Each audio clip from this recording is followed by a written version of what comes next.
Nyeleti Mabaso's groundbreaking research is changing lives. In 2018, she received a merit bursary to study speech, language and hearing therapy at Stellenbosch University.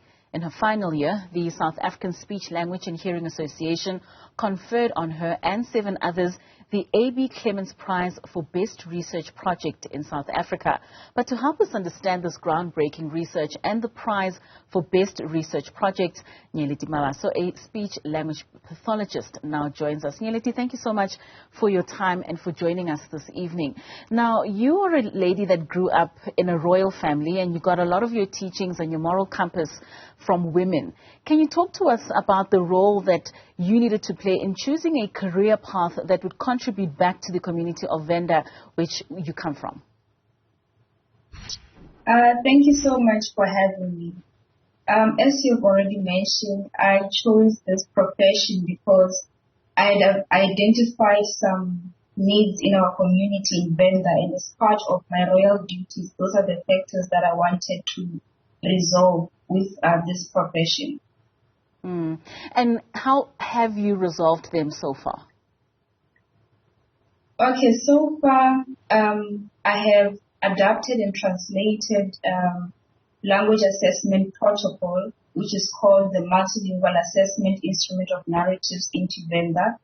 And through this instrument, we are going to be able to assess multilingual children or bilingual children that speak to Venda.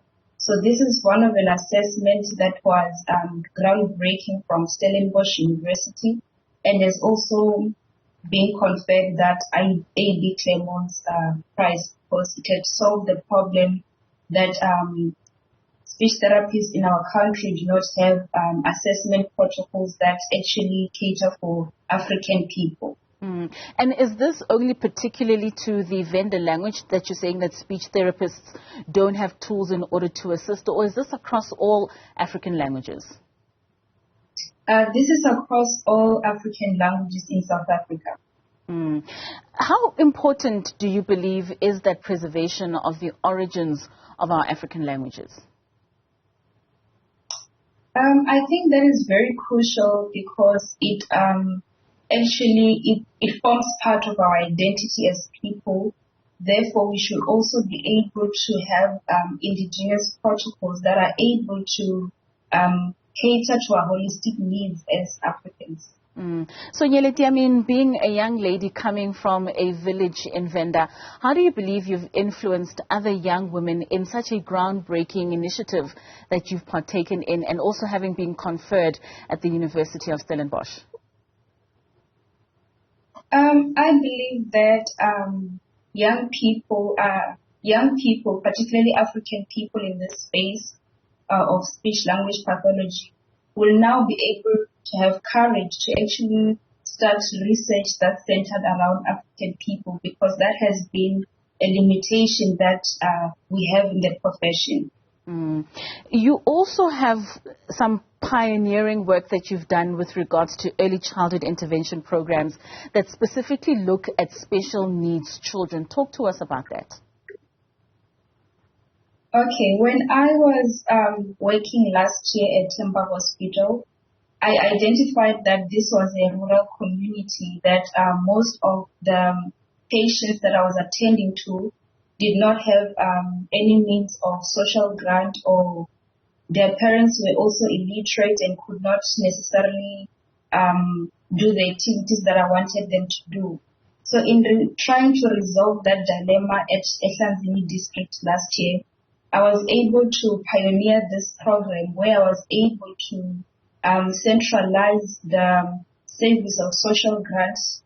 I was able to apply for the social grants for children. I was able to advocate for them to have access to schools, because some of these children with special needs were being expelled from schools because they could not cater to their needs.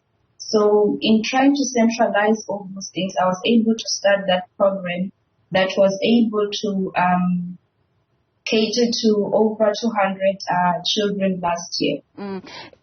We find a lot of graduates sitting at home saying, I'm looking for work, I can't find work, I've graduated, I'm sitting with this degree. But it sounds like with the work that you do, you identify certain problems within our communities and you find solutions for them, whether or not it's something that you have been placed to do, especially with this that you're doing with special needs children. How important is it for us to be aware of our surroundings and our communities in order for us to be the ones to bring in the solutions within our communities? I guess in this current stage where South Africa has got high levels of unemployment rate, it is very much important for us as young people to be able to identify the problems that are within our communities, because those problems will need solutions at the end of the day. So we should incline more into trying to find those problems and bring innovative ideas to help solve those problems. In that way, we will not be crying about unemployment rate. That's so true. What role does mentorship play in your life?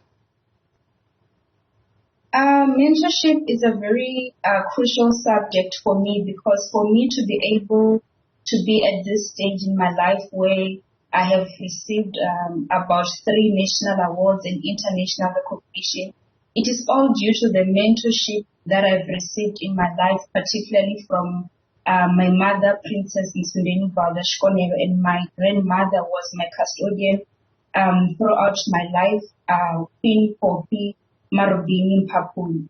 And also in terms of my research, I was anchored and helped by phenomenal women in the field of speech language therapy, which is Professor Dalit Krop and Mrs. Monique Bisa. Wow, Nyeleti, you certainly are a gem. We thank you for your time and for the contributions that you've made to African studies and the help that you do with young children within those communities. We certainly wish you all the best with your endeavors.